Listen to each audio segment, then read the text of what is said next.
So jumping right on in, I actually am going to embarrass someone in a second. You previously did Deadpool, and I'm now... And Actually, we previously did Deadpool because Ken did the cinematography. It's great to see you, Kung Fu Kenny. completely. It's been a minute, ladies and gentlemen. Kung Fu Kenny Seng. And Gabe watched Deadpool, so It's really one of the greatest love stories great ever circle made. of life. Right, I was actually going to say I want to embarrass someone just for the F of it. Where is Rob? Right here. Rob Liefeld, right there. Rob Liefeld. Hey, what's up, Rob? Creator of Deadpool. Holy shit! What'd you think? What'd you think, Rob?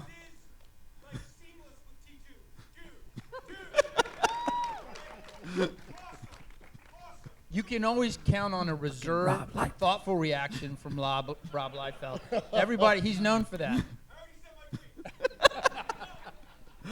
Yeah, so for anyway, Thank you, Rob.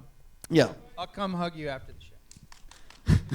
I am curious who does. Can I get a hug from Rob Liefeld? Fucking hey. What's up, Doc? By the way, these credits will still be rolling by the time we're done with this Q&A.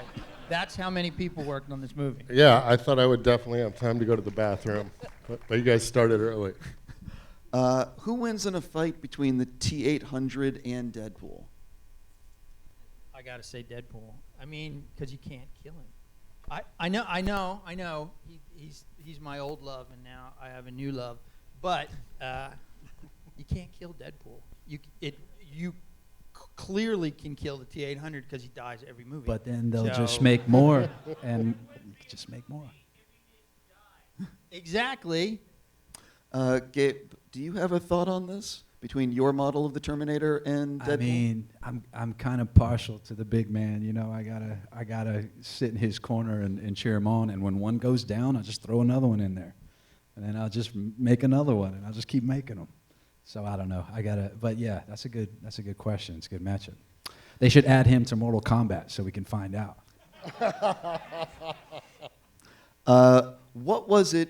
So you finished after Deadpool. What was it about Terminator that said, I want to do this next? They asked me to do it and said they would pay me. And so here I am.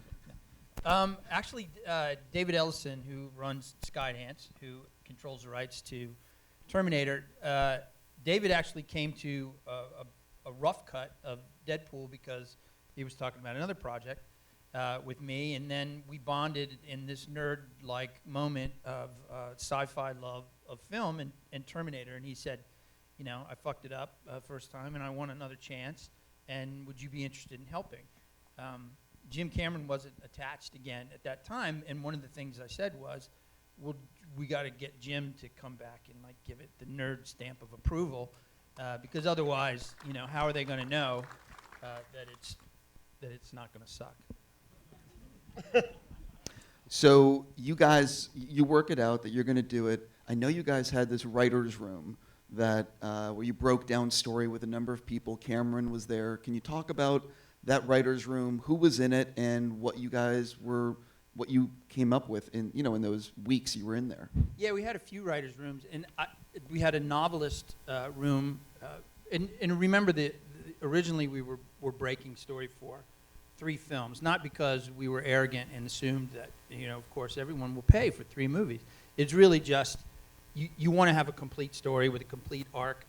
And you do this first movie, and you hope that maybe there's another chance. But I hate, movies that like deliberately seed the next movies, and I feel like you're advertising, movie 2 and the movie that I paid for. So we tried very hard to feel like a complete story. But anyway, we did this writers' room with novelists because I love science fiction, and we had Neil Stephenson and Greg Bear and my favorite author of all time, Joe Abercrombie, and Warren Ellis. If you like comics, Warren was in it, and Neil Asher, and we came up with a bunch of blue sky ideas with Jim, and then later we brought screenwriters in and did these ideas. And I just want to take this moment that you get a lot of shit online. I see people go, oh well, there's all these writers created by and blah blah blah. It's fucking bullshit.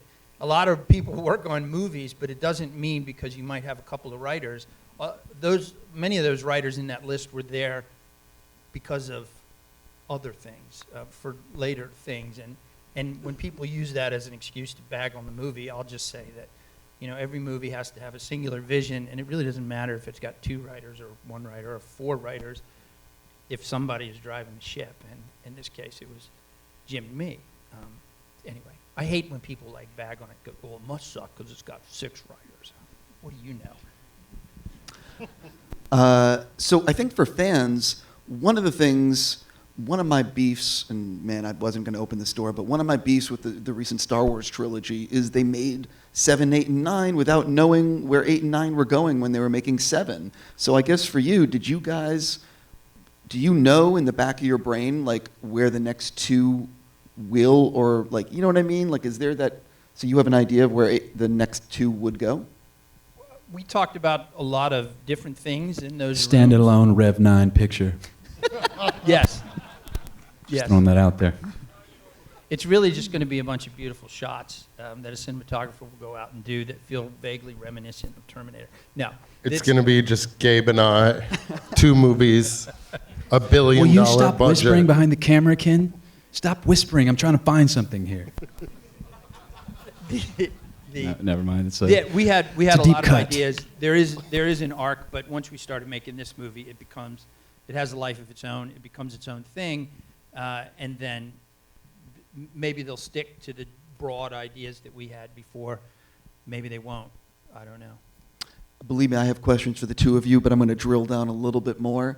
When in the writer's room, did you guys know Linda and Arnold are definitely coming back, or are you developing with the idea that it may or may not include Linda and Arnold?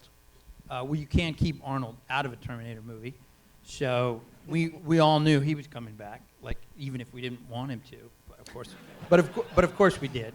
And then for Linda, kind of pretty just early showed up. on- He kind of just showed Yeah, he up in just showed Budapest up. one day. Yeah, it was really going to be just Gabe. And then for Linda, we talked about a bunch of different blue sky ideas, but it was a very brief period before we all said, wouldn't it be great if Linda came back? And Jim said, I don't know, I'll ask her. And then we sat around on pins and needles for a couple of days while Jim connected with Linda, because the first 3 times he called her, she didn't call him back. And then finally she said, I'll think about it. And if anybody thinks that, Jim Cameron or me or anybody else talked Linda Hamilton into doing this movie, you don't know Linda Hamilton. Nobody talked Linda into doing shit. She decided that this was a good time because enough time had passed that it really it created a really rich backstory for her character to draw upon and a whole new arc. So she wasn't playing just the same character again. She had a lot of nuance to add to it. Well, when I had my Skype call with Jim, I didn't meet Jim until we had a Skype call 3 weeks ago. And he said that he just wrote a list of knowing Linda Hamilton, he just wrote a list of all the reasons she shouldn't do it and handed it over to him, knowing that she would just do the opposite. But when I found out she was in this movie, whenever it was, 3 years ago, whenever I read that Linda Hamilton is in the picture, I was going to be right where you are. My butt was in the seat. The ticket was bought and sold. I mean, I was ready to go. So I was happy she was in the movie, and even happier that I was fucking there for some reason. Yeah. I'm curious, when did it all come together that this is going to be a sequel to T2? When did that finally get figured out? Well, I think when Linda definitely said she would come back. I mean, I feel like regardless, with Jim involved, it would be a sequel. We would pick up with that. Whether they had to say, well, Sarah Connor died or whatever, it would be a continuation of that story because it was Jim's story. He was the writer. He was the originator of the whole idea. So we knew it was going to be a continuation of that. But as soon as Linda said, yeah, I'll do it, then it just really locked us into a specific direction for all of it. And I kind of feel like this is the story that sort of needed to be told. Even some things that maybe some of the fans disagree with, some choices we made, you got to look at it all as fuel for that character's arc. Nobody wants to see a fucking happy, content Linda Hamilton or Sarah Connor. Nobody wants to see a Sarah Connor that's not tormented by demons of the choices she made. And so you have to create some tragedy that really compels her to be her true self. And anyway, those decisions that people go, oh, that's terrible. When you stop and think about it, I think it makes a little more sense. I'm curious about the way you guys work in pre-production and coming up with the look of the film, the colors, just all the stuff that happens. Can you sort of share how you guys work together in pre-production to get the film ready? I just want to say before Ken, so I can unleash him to tell you the truth here, that this is only my second movie, and I don't know what the fuck I'm doing. And I didn't know much about live action going into Deadpool, and I know only slightly more after Terminator. And the way the movie looks and the way it really creates this wonderful cinematic experience is all this guy right here, because I could not do it without him. And on set, it's to an embarrassing degree. Like the actors will go, "So what's the next shot, Tim?" And I'll go, "Ken, what are we doing next?" So you, now that it's the cat's out of the bag, you can tell him the truth, Ken. Go ahead. Well, he's lying a little bit, because before I get on the movie, he does an incredible amount of work kind of storyboarding and mo-capping the big action sequences. So there's usually a pretty good game plan for us to go in and look at all those action sequences. And then I'll look at a rough draft of those with the layout people who generally are putting those things together. And then we'll sort of make adjustments to that. And then a lot of the time on the scenes that are more dramatic, Tim and I will kind of figure those things out when we're in pre-production and sort of go to the location scouts, sit there, come up with ideas, and then, we kind of go at it. So it's a very collaborative working relationship. So he's lying a little bit when he says he doesn't do anything. Not really. What cameras did you use on this and why? Well, that could be a very long story, but I'm going to keep it brief.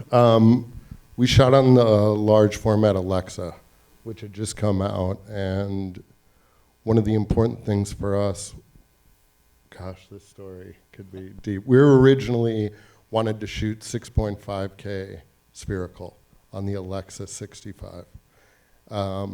Budget constraints, even on a $220 whatever million movie this is. $200 million. $110,000 movie. We had a $500,000 overage, and we ended up having to go from 6K to 4K. And so with only a few weeks to go, we sort of made that decision. And I was kind of blown away, Tim and I both, that even on a movie of this size, you definitely have to make adjustments for budget. But we shot on this brand new Alexa camera, which I really am a huge fan of. Actually, I bought the A camera when we were done with the movie. No, it fell off the truck. Did you guys, what lenses did you use? Because I've heard from some DPs and filmmakers where they'll go with like these vintage lenses, or for people that don't realize, lenses are really important for the look of the movie. So what lenses did you use? And Ken tries that shit with me all the time, like, oh, we're going to use these antique lenses that were ground by Basque sheep herders in the mountains. There's one of a kind, and if it breaks, we'll never replace it. But it gives you this perfect fall off of the. And I say, no, I don't want to do that. Actually, the scene when Diego dies in the car, I did have a set of vintage anamorphic lenses. And that scene, I used them, but it just wasn't working for the rest of the film because you get so much fall off on the edges. That I thought when you get it on this big screen, to have all that fall off was sort of inappropriate, and people really need to see what was happening. So all of the flash forward stuff was shot on Alexa, or on Arri DNA lenses, which are these sort of new large format lenses. And then all of the dramatic work that takes place in the present was all shot on master anamorphics. And we wanted to differentiate those two worlds and have an anamorphic feeling for the sort of present day stuff, and then have this surreal, large format, spherical feeling for all the future work, so that it had so much more clarity to it. But we used lenses that had a softness and fall off, because all of that was subjective from Grace's point of view. So that was sort of the reasoning behind those lenses. Before I move on to the next gentleman, how much on set are you guys changing? Because obviously when you're doing action, everything has to be prevised and figured out, and because of budget and time. But how much do things change on the set with you guys in terms of, camera placement, or realizing something's just not working, or whatever? Generally, the A camera will reflect the storyboards or the previs. And for those big action sequences, we'll try to have one camera that's always doing that, whatever that beat is, whether it's Gabe driving the truck and we're doing this, pushing on him as he's shifting gears and chasing after them. But there's always an opportunity to get a few more cameras onto scenes like that, and that's where I feel like there's a little bit more freedom and discussion on the day, where we sort of talk about where those other opportunities are to get other cameras in. I mean, if you're going to stage a massive event like this, you need to sort of cover that off. And so that's definitely the fun of on the day and improvising. The funny thing is that on Deadpool, Ken has to have perfect lighting. And it's hard to have perfect lighting with multiple cameras. So he would often not shoot. He'd shoot one or two cameras. And at the end of Deadpool, I said, Ken, I wish I had some more coverage on some of these moments. And he said, okay, Tim, I hear you. So on Terminator, we shot a lot of fucking cameras. And so there was usually 3 or 4 cameras on every shot, sometimes much more. And so much so that I'm embarrassed to admit this, but it's true. I don't think I even looked at all the footage that we shot for the movie, because there's just between this and weeks of second unit footage, which often they were shooting with 3 or 4 cameras too. You just literally, you don't have time unless I just played it on my ceiling while I slept. There's probably hundreds of hours of film. Editorial, it'd be interesting to know just how much we shot. And I am haunted by this fear that I missed something great. And like the perfect thing that I just missed it because I didn't look at the dailies well enough on that day. It's tragic. And at the end, he ended up telling me, okay, Ken, I think we shot too many cameras on Terminator. Yeah. And I think we can go back to maybe 3 on the next movie. Yeah, 3 is a good number. Dropbox me that shit. I'm gonna do my own cut. We could do so many cuts of this movie, I'm telling you. The assembly cut was 2 hours and 50 minutes. This cut is, I want to say 202? I don't even know. It changed so many fucking times. 208? With the credits, right? I think that's pretty 208. tight.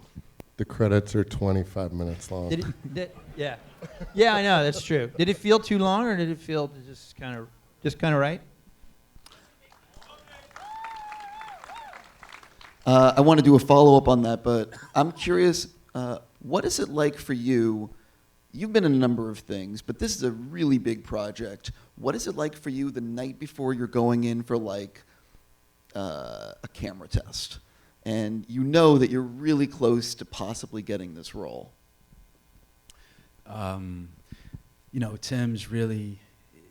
Tim kind of had like this direct line to me, so we were communicating throughout the whole process, and I kept getting a sense that, I think I might be his guy. I think I might be the dude. I made everyone feel like that. Yeah, well, thanks.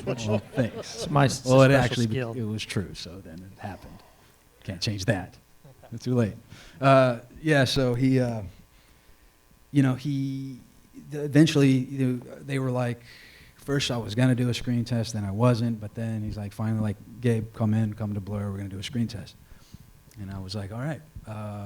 It had been 4.5 months up until that point, so it was just another flaming hoop to go through, and I was happy to do it. So I show up to the test, and he comes to me, and he's like, hey, you're my guy, dude. And I told Jim this, and I sent me your press and all your tape and everything else, but he still wants to test you. He told me that he said, Tim, I once built a whole jungle for a screen test, so just test the, which was true, apparently. Apparently he built a jungle to test Sam for the Avatar movie. Seems like an awfully unnecessary expenditure, but that's why he's him and I'm not. Yeah, so we went to Blur, and at that point, I was in the mode. I was already training as if I had the job. I was very confident that it might work out. So, I wasn't tossing and turning or anything. I just was ready to go. What was your camera test? What'd you have to do? I did this scene where I walk up to those two Texas Rangers and kind of shooting the shit with them at first, and then in the scene or in the screen test, I decapitate the dude, and I disarm him, and I put a bullet through one of them, and I impale the other guy. So there's a lot more action in that scene. You gotta sacrifice some things for the sake of people being able to go home at some point. So. Yeah, I mean, oddly enough, this may not mean anything to you guys, but to me, it's super fucking important. But on both Deadpool and Terminator, I got 100% of my casting select. So everybody I cast was approved through the studio, and I got it, which is, I think, not as prevalent as maybe you might think. But it's really important to me because it's not only that you want people that are great actors, but I try and spend a little time with Gabe and Kenzie and these guys because it's such an intense atmosphere on the set, and everybody's under pressure. And you just don't want to be in that fucking lifeboat with a bunch of assholes. And so you want to know that they're good people and that they're not going to, give a lot of attitude to the crew or treat everybody else poorly.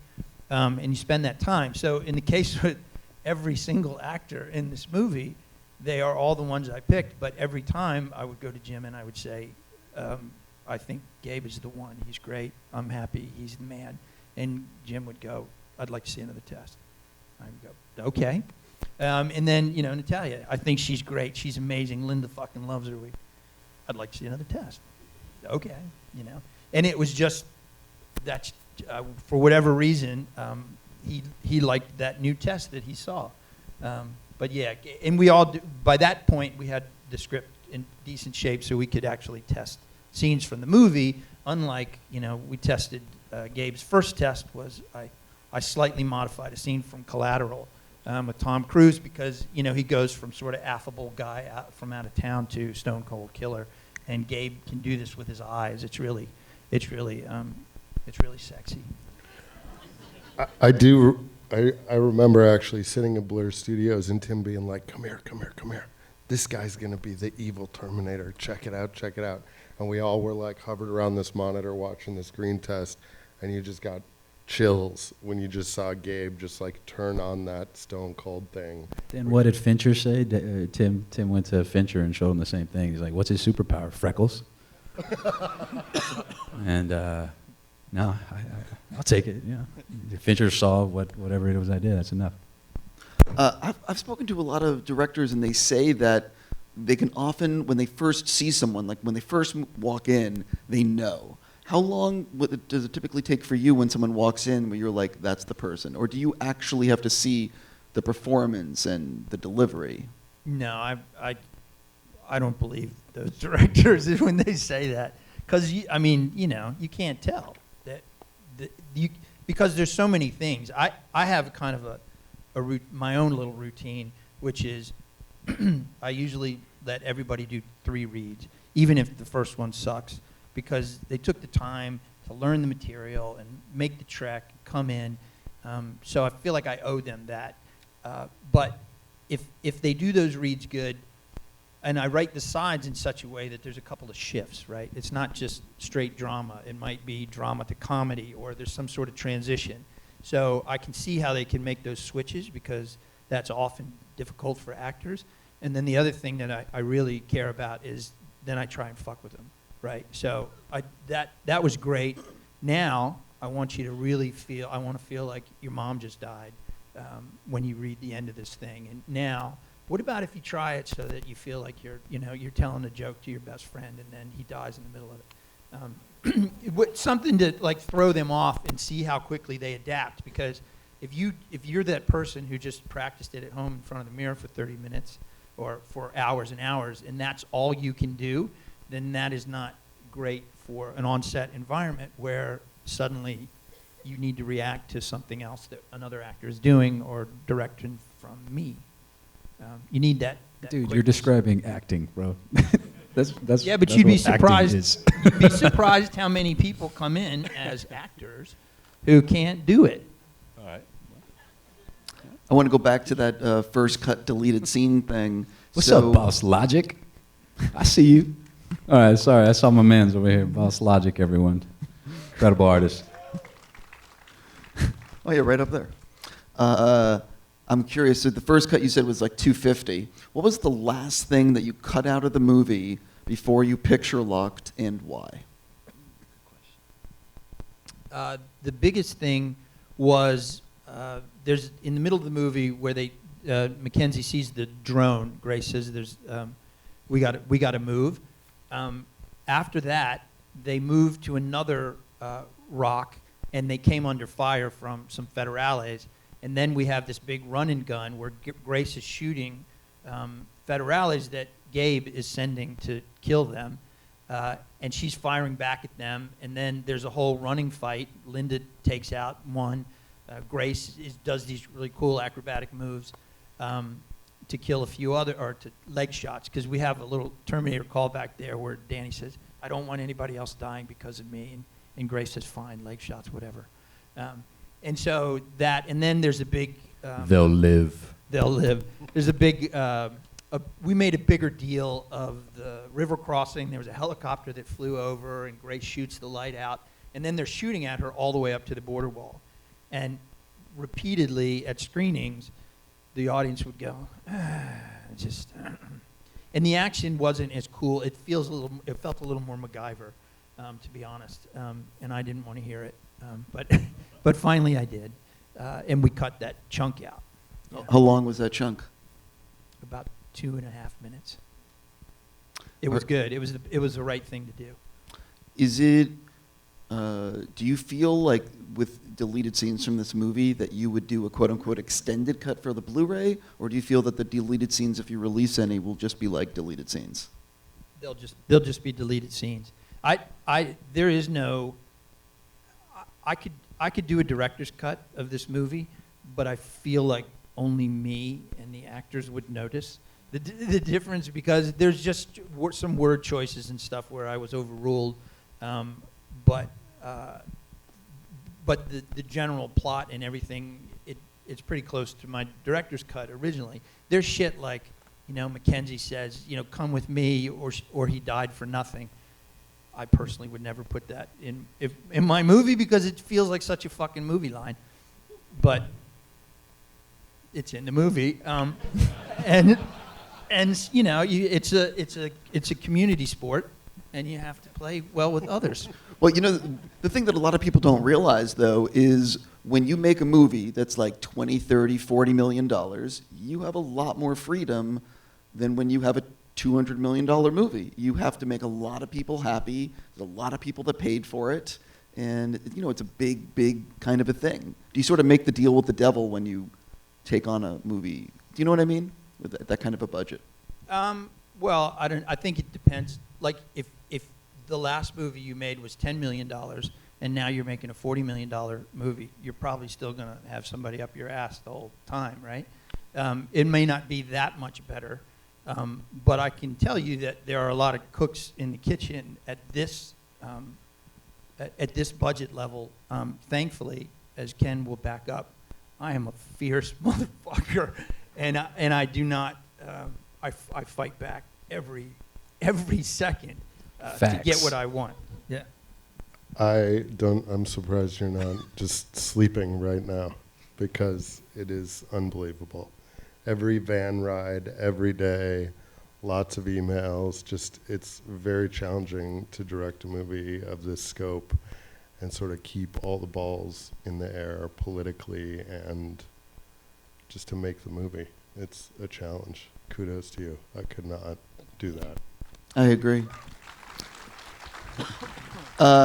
One of the things that... But I do want to say that, nobody's evil in this process. It's just that everybody feels that they have a seat at the table and the right to say what they want, and some of them do. And some of them do because of reasons beyond the fact that they're filmmakers, because it's their project or what have you. So I don't want to sound like I'm ungrateful, or I think that that's not the way it should be. It's a lot of fucking money, you know, and nobody, and look at me, nobody should give me $200 million and just go, do shit. And imagine him without shoes, because that's Yeah. his usual state. Yeah, it's just Would you not- give a guy with no shoes $200 million? I'd give him some shoes. I can't believe that they would let me do this movie at I had one movie before this. It's ridiculous. Well, I'm glad that they would did, let me man. do this movie. I'm glad they did. Thank you. I think everyone in the audience is happy you did. One of the things that I really listen, a Terminator movie is always going to have action set pieces.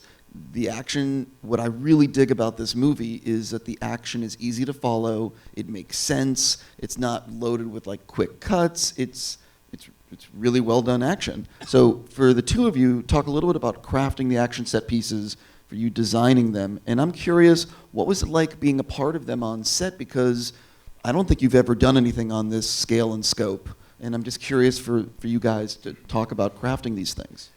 Yeah, well, we owe, of course, a lot to Freddie Bushiagas, our fight coordinator, and all of our stunties, Jason, Morgan, my stunties, Vanessa, Natalia's, Julia and Enico. All of them came together, and they were working with Tim very closely, building these previs. And they'd go away, they'd build it, they'd shoot it, it comes back. It's even got little Adobe After Effects explosions and knives and stuff cutting off, you know. And then Tim would see it, and he'd love it. He's like, I love this, but trim that, trim that. We don't need that punch. We don't need that parry. That makes no sense. No fighting for the sake of fighting. Every move has to be a line in the script. It all has to be very specific and meaningful. So that's kind of how these fights came to be, and I think that I think we achieved that goal because everything is very clean. It's very purposeful. And there's no fluff. There's no organized despair, as Bruce Lee would put it. There's no unnecessary flourishes. So that's, in terms of the fighting, there's that. Then you have vehicular stunts. Mike Massa came in, he's a fucking legend. Lance Gilbert, one of the greatest stunt drivers there is. Debbie and Mike Ryan, who drove my big rig. So we certainly had he definitely hired all the right people. And they built a lot of cool stuff. Gabe misses one little step in that because we were writing the script and we had to start the prep. Before then, I write all the action scenes. So we decide that there's going to be a big C5 action scene. And then I'll write that out in beats before the writer's even done the script. So I'll write these very elaborate, long beat sheets that really don't have any dialogue, but it just describes the action. This happens, and this happens, and this happens. I'll put little pictures in there so everybody gets the right idea, and then I hand that to the writer because Billy Ray, who wrote this, doesn't really give a fuck about action. So he's like, dude, just give me the action, and I'll put it in there and make the character moments relevant inside that. So that's kind of what happens first, and that becomes the template for the stunt team to go. And it's great because I can hand those documents out pretty early to guys like Ken. It was a lot of fun to do, that's for sure. I had these little like foam stabby hands that I was using as a template for Island and Blur and all the guys in VFX, and it was a lot of fun to work all that out and be taught this new set of skills. So hopefully it comes out all right. I think one of the things that makes action scenes watchable and simple to take in is abiding by these very simple principles of the line, of the 180-degree roll. And we would a lot of times get stunt viz in and get certain things in and realize that certain beats were confusing. And if you sort of boil it down to some of these more simple rules about maintaining proper screen direction, even in these complex fights that are taking place three-dimensionally, you often have to rein things in that way in order to just have them make sense for people who are watching them. And that was a big thing because you might have a second unit shooting 2 weeks after in a totally different country, and you're trying to talk to them about sun direction, 180-degree rule, which way are the vehicles moving, which way are the people moving, and there was actually a lot that went into all that communication, both in the sort of hand-to-hand combat fights, but also in the really big sort of action set pieces like the car chase. We built a full 360-degree gimbal for the C5 scene. So the fuselage of the C5, if you can imagine, is able to rotate a full it's as big as this room. It reaches up to the ceiling of this room.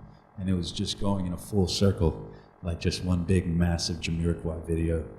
And like everybody's in it, and we all test it for the first time, and they like sit us and strap in like we're about to go in the fucking Tower of Terror or whatever it is.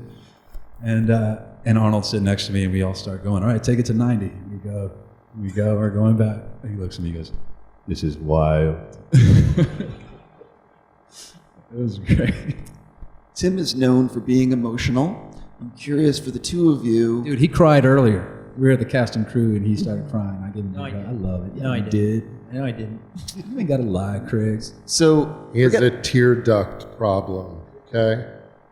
forget about the cast and crew. I'm curious on set. What's a day that you remember Tim getting very emotional? It's kind of heavy, you know, considering the subject matter, but I appreciated it as an actor and as a human. We're shooting the detention facility, and there you have, you know, hundreds of, sure, they're paid actors, they're paid background actors, but they're still in cages on cold floors. They can go for a break and go to Crafty, but the ones that are actually there right now can't. Tim fully acknowledged that and took a moment to have a moment with the cast and let them know what we're doing and that how much it meant to him that we commit that to cinema and just make people encounter it and have it land on them the way it should. We didn't think that this fucking tragedy would still be going on when the movie came out, but sadly it is. So yeah, he had some emotions and he shed a tear that day. So I appreciate it.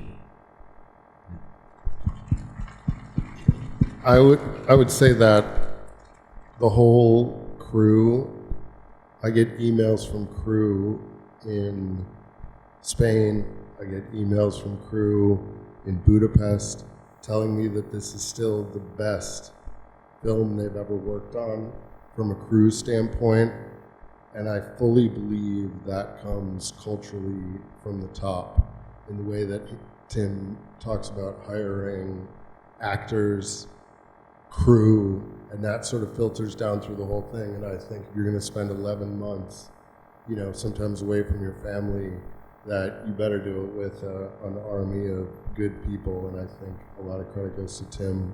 And when you see the movie, you just have a sense that the crew and everybody behind it would do anything for Tim because he's such a good dude. And, just something you can get behind. And that's not the case on most movie sets. So, he's a cool dude. I gave Ken $100. Nobu gift card. I'm sorry about that gift card. I didn't want to do that, the gift card, but I'm but excited about that. Okay. All right. One of the things that I appreciate about this movie as well is that you had three strong female protagonists.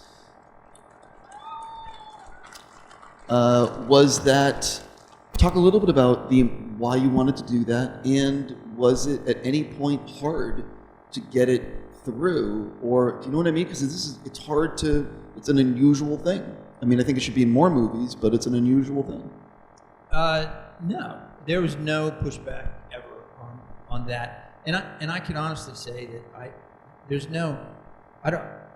I have enormous respect for women, but I don't have some agenda, because as a guy, the one thing I have learned is that I'm not allowed to have that agenda.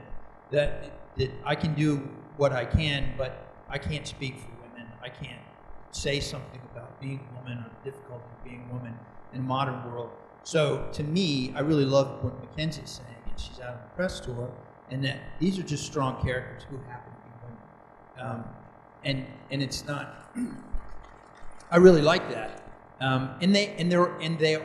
Their gender is there for very different reasons, none of which is because I have a particular drum to beat, but we didn't want to do the same thing as had been done with Natalia. We didn't want to do the same thing as had been done before. Previous, I don't want to give him spoilers away. He told me not to, but I didn't want to do the same thing that had been done in the previous movies. And that was one of those things where we could really change it up, and we thought this was an interesting way to do it. For Mackenzie's character, Grace was invented by this author, Joe Abercrombie, who came to the writer's room, and the minute she came out of Joe's head, it was with the she. What if we had this woman come back, and she's a super soldier from the future, and she's really fucked up, and she has to take a lot of drugs because she's had these operations to enhance her, and it just never was anything other than that from the minute it dropped from Joe's lips. And then, of course, Linda.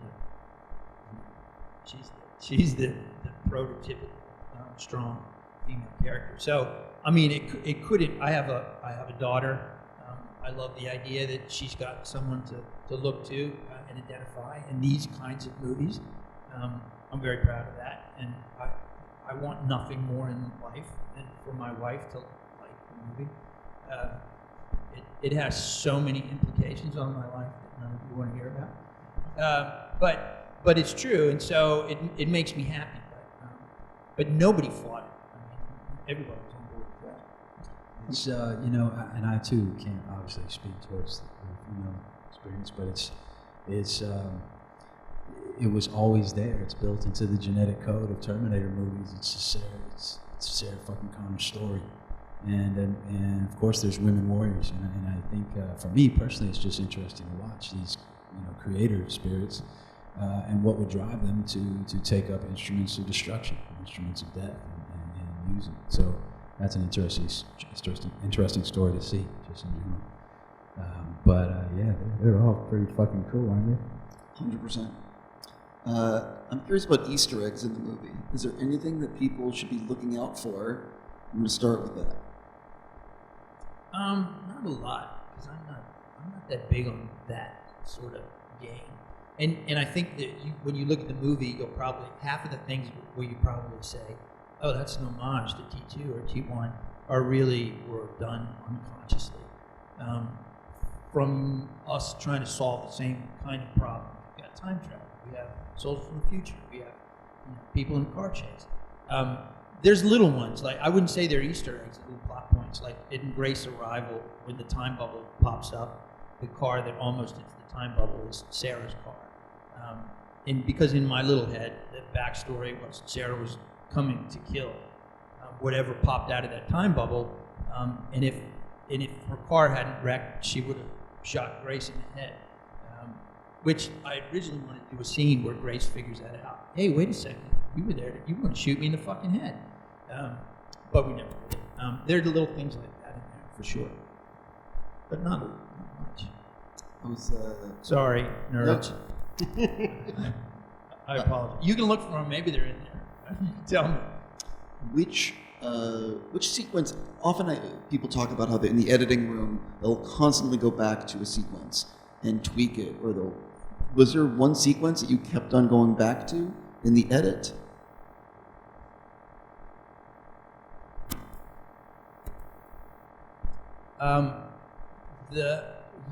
But you know what? The motel room got a lot of editing done to it, and mostly it's because there was a longer piece of Natalia crying and grieving for Diego that we initially, the audience reaction was that Natalia was crying too much. They didn't feel like she was, the initial reactions was she didn't seem strong enough because she was very emotional, which I violently fucking disagreed with. But it shows up in the cards all the time. And so we did this kind of whole pass of modulation there. But one of them was to cut out this longer bit of speech, which I'll put it on the extras because she fucking crushed it. And it's emotional talking about it. But it's this really emotional scene where she's talking about her brother and how he doesn't carry his wallet and nobody's going to know who he is. And it's more than what's in there. And it's very powerful.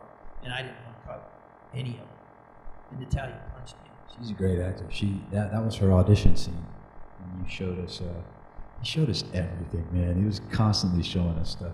And he showed us Natalia's audition, and that was the scene. And you say she fucking crushed it. who picked it? Like Natalia, we had narrowed it down. We screen tested, not screen tested. In the casting call of actors we got in, it was over 300 for that role, and I picked 5 that I thought were really interesting and brought them to LA to test with Linda. Natalia was like number 3 on that day, and she read. I started to set up the scene with her, and a tear starts rolling down her cheek as I'm just setting up the scene. She's not even acting yet. I'm like, holy fuck. And then she does the scene, and she walks out, and Linda goes, bingo, she's the one. And I said, really? And Linda goes, do I get a vote? I said, you do not. And she said, well, if I do, she's the one. And it turns out Linda has a better eye for it than I do, because she wasn't the one. And then she had to fly to Dublin to do a screen test. Yes. So did all of us. Because Mackenzie was shooting a movie in Dublin. And so when I said, Jim, Mackenzie's the one, he said, I need to see more. And he said, I need to see more. And I said, well, we can't get her back in because she's in Dublin shooting a movie.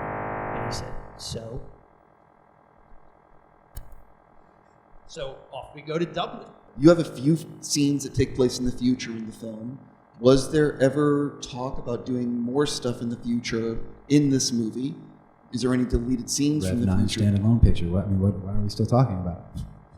That's what's happening. Who's that? There you go, that guy. What's up with him? Go ahead, sorry. Just ignore him. We all do. And I'm curious, was there ever more future stuff in the movie? Did you ever talk about doing more future stuff in the film? There is a deleted scene. We shot a different, for the flash forward where we see Danny in the future. There's a different version of that that will be on the extras scenes. In that scene with the dragon, that's called the dragon ship. That scene is actually significantly longer than we ended up cutting it down. Tom Hopper's character has this fucking great death where they all mob him and they stab him to death. And Mackenzie saves him, but can't kill him fast enough, and then they kill her, and then she's dragging the body. There was a lot more shit there. Was it all finished in the editing room and then you cut it? No, it got to a post-viz. It was in my director's cut, the longer version of that. But because Tom Hopper, who's in Black Sails, I don't know if you know him. He's also in Umbrella Academy. Yeah, Umbrella Academy. Great guy, great actor, and just inhumanly good looking. I mean, like the guy, if I was going to go that way, Tom would be the dude, because he's got arms like they're just fucking, they're amazing. And he's a great actor, and he did a really good job.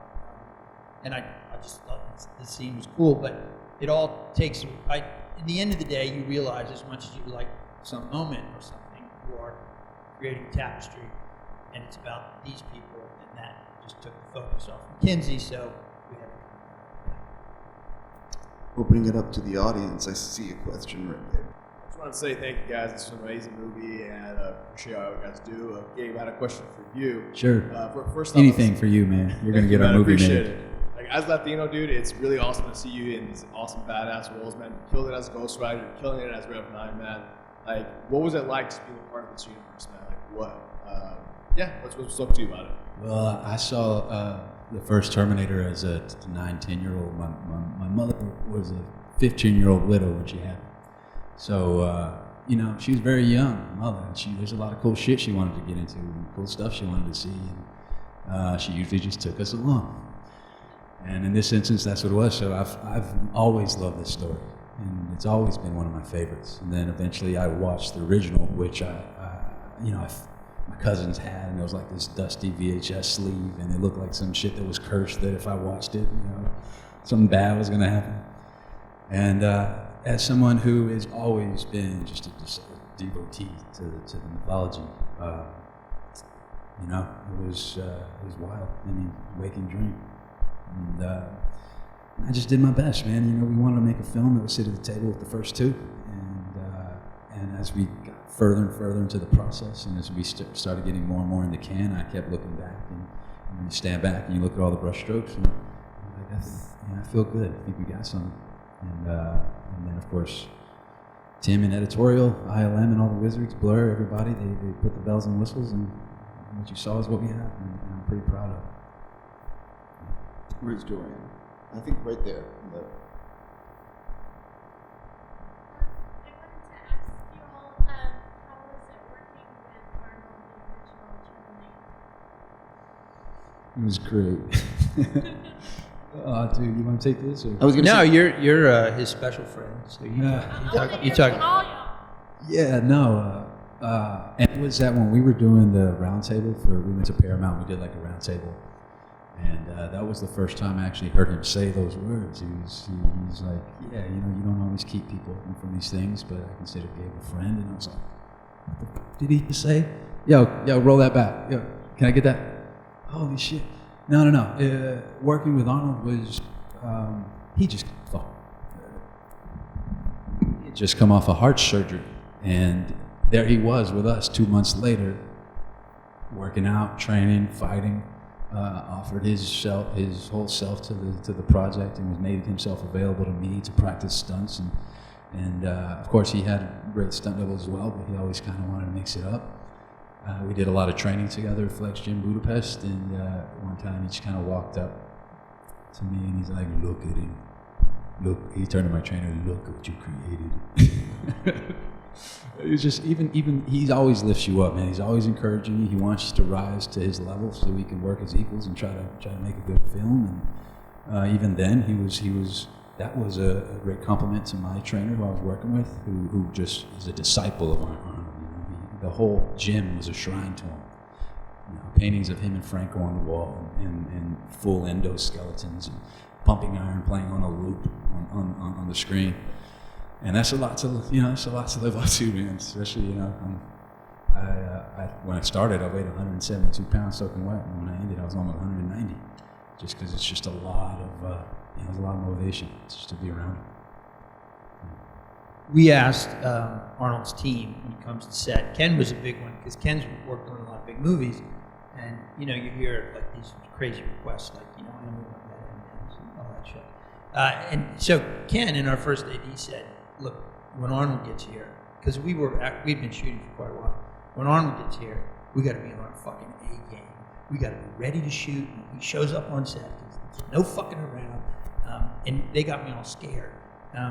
But then we talked to Arnold's team, and they said he just wants to have a good time. He just enjoys a set with an easy atmosphere. He likes to get along, likes to have a laugh, which was pretty much our set. We have a very relaxed set. While being very focused. And Arnold was just so nice. He brought these guys with him. One is like an acting coach, but they're more Walter friend. Von Hume. Yeah, and then his stand-in, and then his stunt double. Bader, These guys and the travel, legendary Billy Lucas, his stand-in for 30 years. and they all hang out all the time. Sorry, his stunt double. Even on set and off. And there's a lot of laughs, and there's a lot of photographs of like Ken and I sitting over there with Arnold and his little group, like laughing. He's a super nice guy. So many stories about Hollywood. He'll go. Yeah. I'm sorry to interrupt, but like if he's in front of the camera though, and we're not going, of course your AD's always like, and roll camera. So if he's in front of the camera, he'll be like, and just wait for you to start because we're not starting. And if they're still dragging, he sees he's like, can somebody move the C-stand over here? So this AD's talking. He's like, do it. What are you waiting for? Do it now. And it just. I mean, it's fucking Nobody him quotes- doing the line from the Predator in front Nobody of you. quotes Arnold more than Arnold. That's true. Put that cookie down.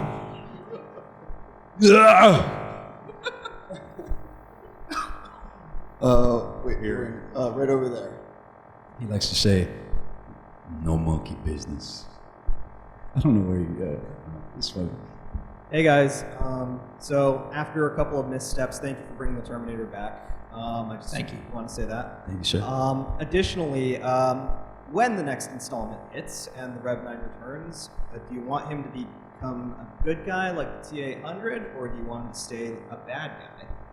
I keep pitching it that, in my mind, the physical human form that the Rev 9 assumes is some great hero in the human army. And I believe it's the art of war. It's like, what better way to demoralize your opponent than to assume the face of their hero and make it their enemy.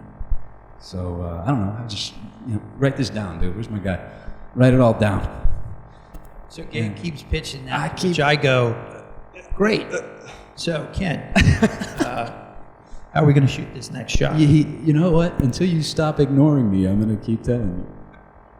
No, I don't know. I mean, the question you should ask about the timeline is, in the first two Terminators up until the end, everything happened as it had happened before. The Ouroboros was complete. The humans were trying to make sure that the same thing that had happened happened again. And the question that we don't answer in our movie is, who wants the cycle to remain unchanged? Is it the humans or is it Legion? And that would be whether or not Gabe comes back.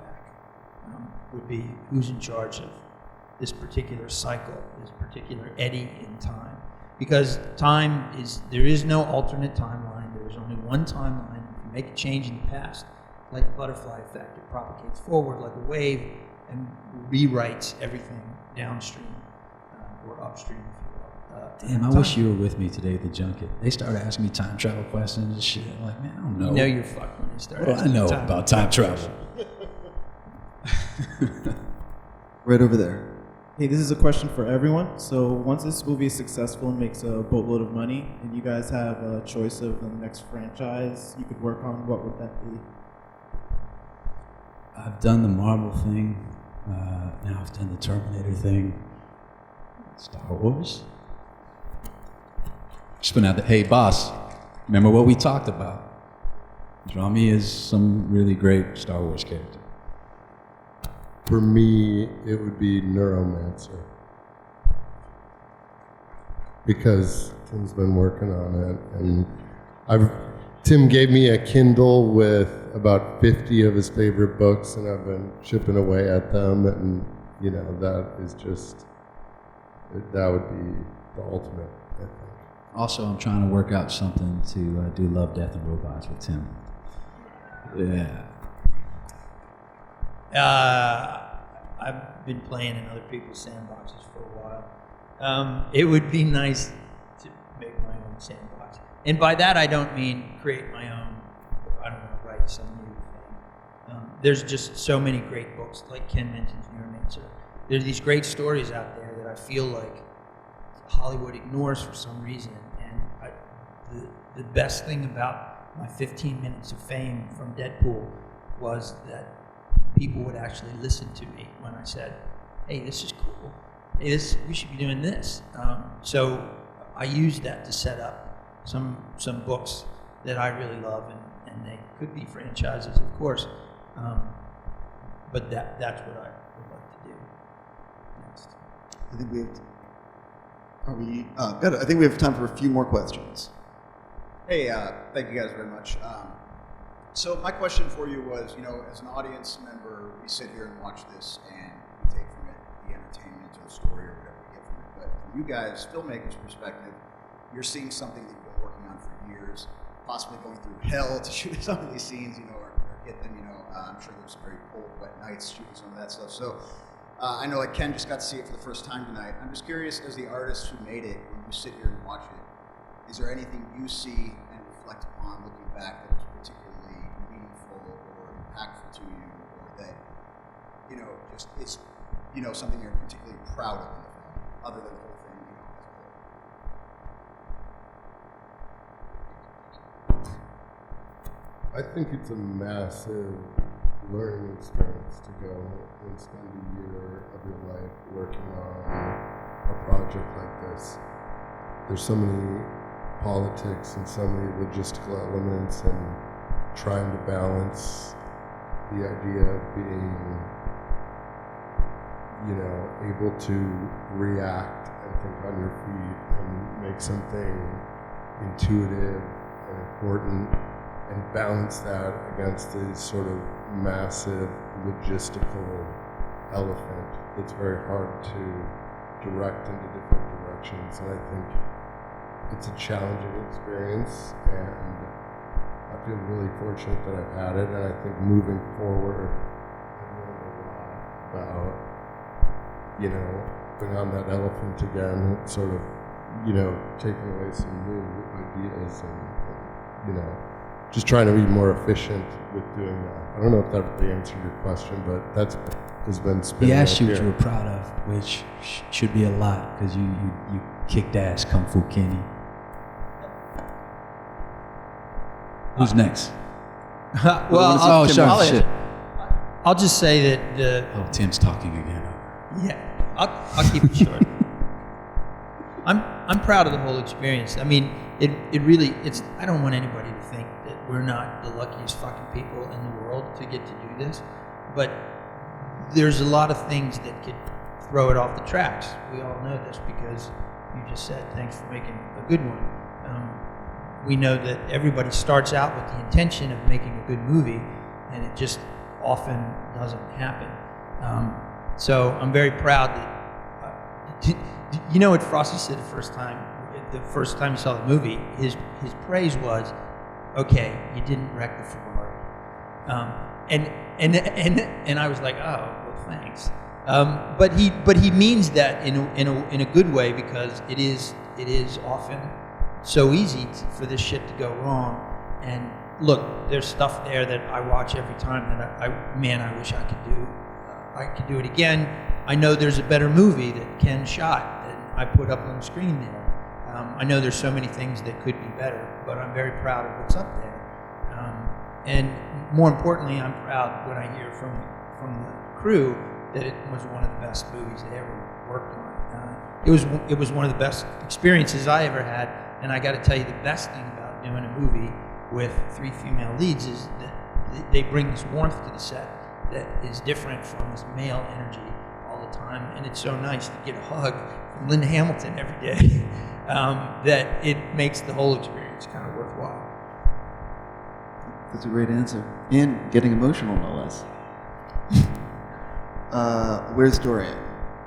Got it. Oh, hey, Rob. no, I have a good question. I loved everybody's Do you, looks. Rob? No, Do you I really love- have a good question? I loved everyone's individual looks throughout the movie, like Linda Hamilton's hair, all this stuff. Did Bill Corso work on this movie? Yes, he did. Did you do the looks at Blur prior to shooting the movie and then modify it once they were cast? Can you speak to the individual looks? No, we did that with. I mean, Linda had a very distinct idea. She wanted her hair to be grayish white because of the horror that she'd lived through. So you start with that, and then Bill makes it awesome. The same with Mackenzie, and the same with Natalia. We all kind of go through these looks, but Bill is leading the charge. And just for your edification, Rob, from Deadpool, because we love this sort of community family feel. Ken Seng, same cinematographer. Bill Corso, same makeup and VFX. John Kelly, same line producer. Phil Silvera, same fight and stunt coordinator. And who am I missing? Oh, Sean Haworth, who was our production designer, couldn't do the main show, but he did all our reshoots, which were pretty extensive. Oh, Julian Clark, our editor, who is the editorial crew, is the unsung heroes of all this. In an industry that works long hours, nobody fucking works harder than our editorial team.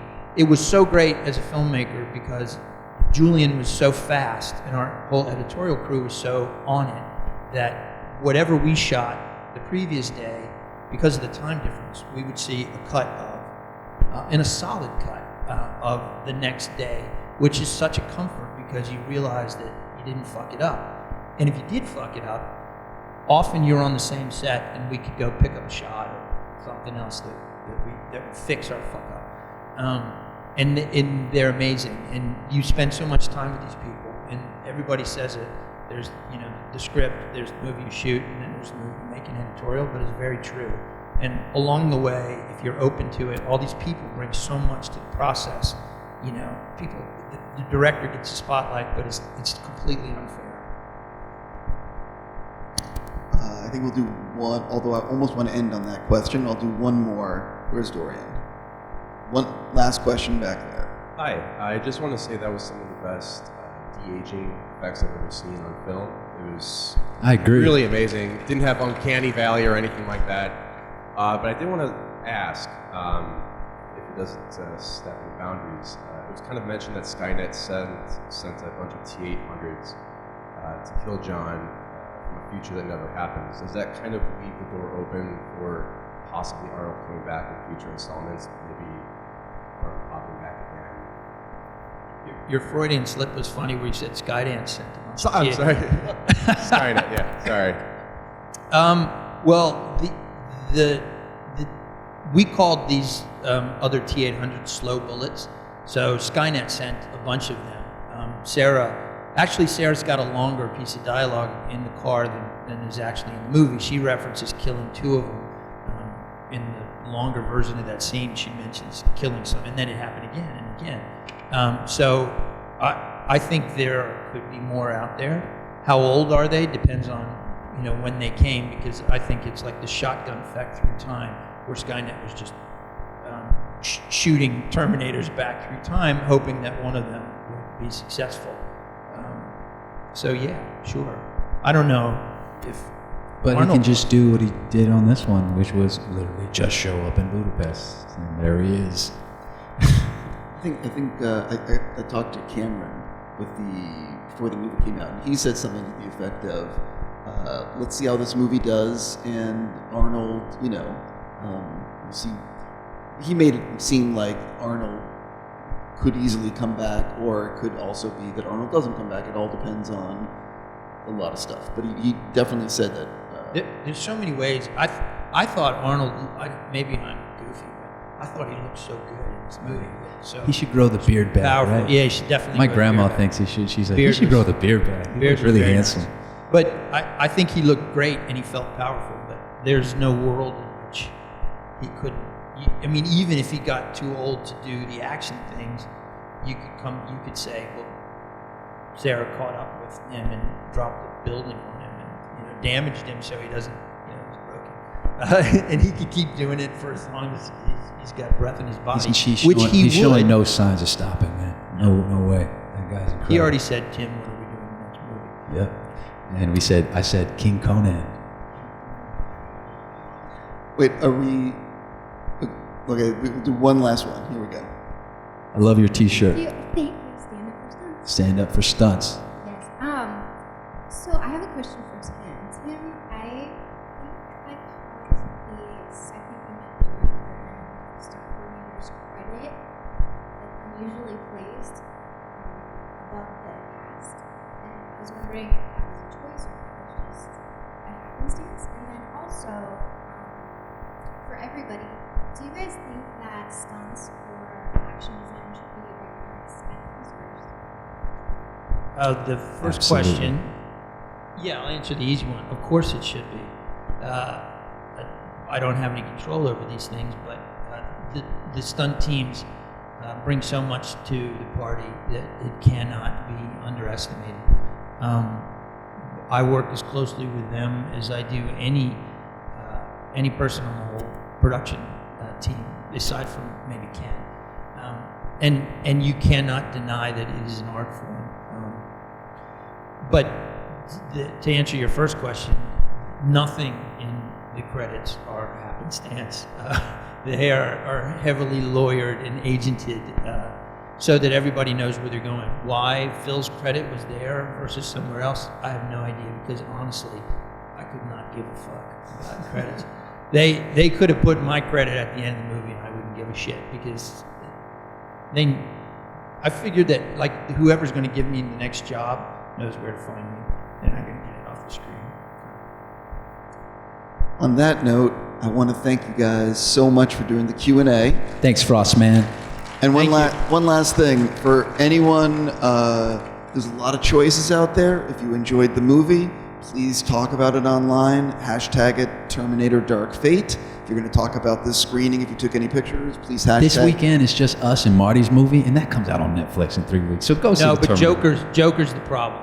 Joker's still the running? problem. Joker's Okay. cock blocking us, and we must defeat him. And all I can say is that this movie will make you happy. to Yeah. watch.